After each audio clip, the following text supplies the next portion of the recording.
ये सभी जानते हैं कि इंडिया हमसे काफ़ी आगे निकल चुका है। अगर आप करेंसी की बात करें तो इंडिया की करेंसी कहाँ जा रही है, ठीक है। और पाकिस्तान प्रधानमंत्री नरेंद्र मोदी ने अबू धाबी में पहले हिंदू मंदिर के निर्माण को लेकर यूएई को धन्यवाद किया, तो वहीं यूएई में जिस गर्मजोशी के साथ प्रधानमंत्री नरेंद्र मोदी का स्वागत हुआ, जो उनका सबसे बड़ा वेपन जो है भारत का, वो कंप्यूटर के ऊपर उनकी स्किल्स है।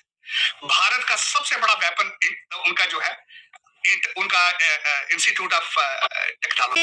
एक तो उन्होंने अपने खुद को इतना डाउन नहीं होने दिया है, हम लोगों ने खुद को डाउन कर लिया। हमने अपने ही मुल्क को खुद ही अपने हाथों से जलाना शुरू कर दिया था। क्योंकि हम लोग स्पोर्टर्स को सपोर्ट करते हैं। हम लोग जवाब मेरी तरफ से ये है, मेरी तरफ से कोई आए जाए भाड़ में जाए, वो पाकिस्तानियों को कोई इंसान का बच्चा है और पाकिस्तानियों को पाकिस्तान की करेंसी आप देखें कि कहाँ जा रही है। तो ओबियसली इंडिया और पाकिस्तान में मतलब ज़मीन आसमान का फ़र्क है। लेकिन इनको आज़ाद हुए या पाकिस्तान बने इंडिया बने में इतना टाइम, लेकिन उनका ये सीन है कि वो अपने जो आउट ऑफ कंट्री लोग जाते हैं उनको सपोर्ट करते हैं, उनके लिए लड़ते हैं, उनके लिए स्टैंड लेते हैं कि उन्हें वापस बुलाना चाहिए। जी हाँ दोस्तों, भारतीय विदेश मंत्रालय के मुताबिक प्रधानमंत्री मोदी संयुक्त अरब अमीरात के उपराष्ट्रपति, प्रधानमंत्री और रक्षा मंत्री शेख मोहम्मद बिन राशिद अल मक्तूम से भी मुलाकात करेंगे। उनके निमंत्रण पर प्रधानमंत्री मोदी दुबई में आयोजित होने वाले वर्ल्ड गवर्नमेंट समिट 2024 में सम्मानित अतिथि के रूप में भाग लेंगे और शिखर सम्मेलन में एक विशेष संबोधन देंगे। पीएम मोदी अबू धाबी में पहले हिंदू मंदिर बीपीएस मंदिर का उद्घाटन भी करेंगे। साथ ही वे जायद स्पोर्ट्स सिटी के कार्यक्रम में भी हिस्सा लेंगे। जहाँ दोस्तों विदेश मंत्रालय की माने तो प्रधानमंत्री नरेंद्र मोदी की यह यात्रा 2015 के बाद से संयुक्त अरब अमीरात की 7वीं यात्रा होगी।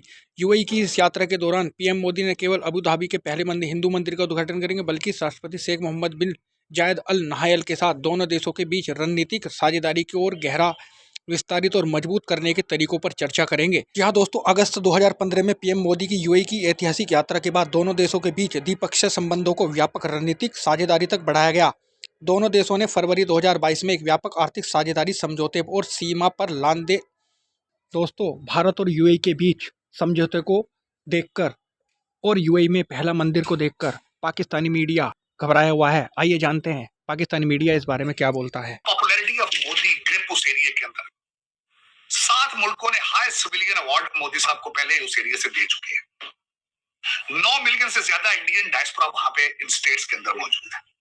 $85 बिलियन का ट्रेड हो रहा है सिर्फ इन छोटी स्टेटों के साथ। उसके बाद मैं खास करके ट्रेड के हवाले से कहते हैं, ट्रेड क्या हुआ है? ट्रेड ही हुआ है 8 लोगों को छुड़ाया गया है, उसके रिटर्न में क्या दिया गया है ये भी देखना यहाँ पे बहुत जरूरी है। इस वक्त अगर देखा जाए तो भारत जो है दुनिया का 3रा सबसे बड़ा ऑयल इंपोर्टर है इस वक्त।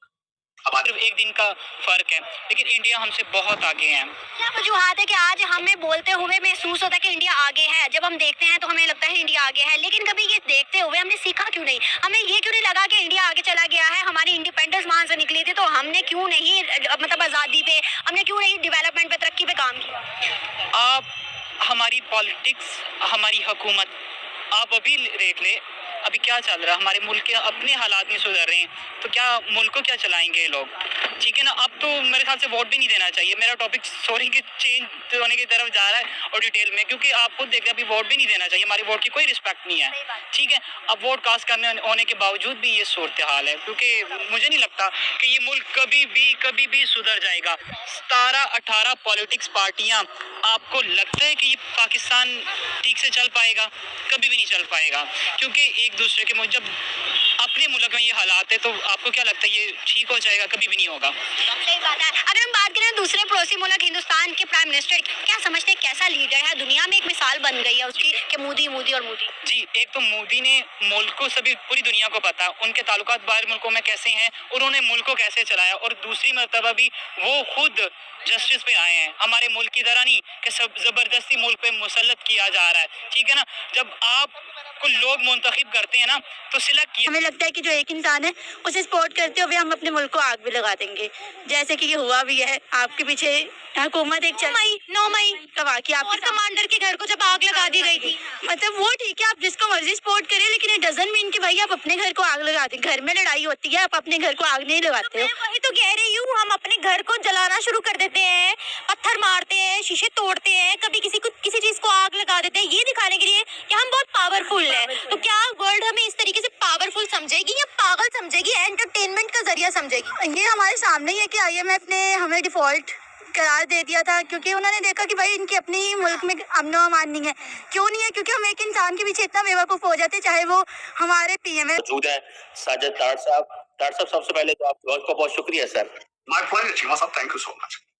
तार साहब, दो बड़ी डेवलपमेंट्स हुई हैं। एक तो ये है कि प्राइम मिनिस्टर मोदी पहुंचे हैं मिडिल ईस्ट UAE, जहां पे कहा जा रहा है कि वो अपने जो ग्लोबल मसल्स हैं वो फ्लेक्स कर रहे हैं, और जो वहां पे एक बाप्स मंदिर जो है, एक अथॉरिटी है जिनके तहत एक मंदिर जो है वो बनाया गया है, नरेंद्र मोदी साहब उसका इफ्तिताह करने वहां पहुंच गए हैं। और एक और बड़ी डेवलपमेंट ये है कि तार साहब, आपने ये कहा था, मुझे याद है मेरे शो पे कहा था कि इंडिया जो है वो कतर से अपने जो फॉर्मर रिटायर्ड नेवी ऑफिशियल्स हैं वो छुड़वा लेगा।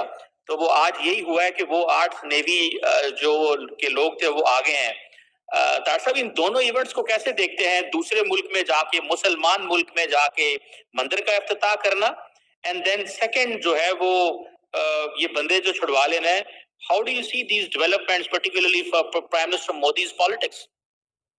चीमा साहब, मैं बल्कि आज ना सिर्फ इस हवाले से भी, बल्कि अपने देखने वालों से मैं आज क्रेडिट लेना चाहूंगा कि मैंने ना सिर्फ इसकी पेशगोई की थी कि कतर छोड़ेगा इन लोगों को, ऐसी कोई बड़ी बात नहीं। दूसरी ये थी कि जब मिसाइल के हवाले से आपको पता है वो जो एक खबर आई थी और बोइंग के हवाले से, तो मैंने कहा था कि ये नहीं रोक सकते।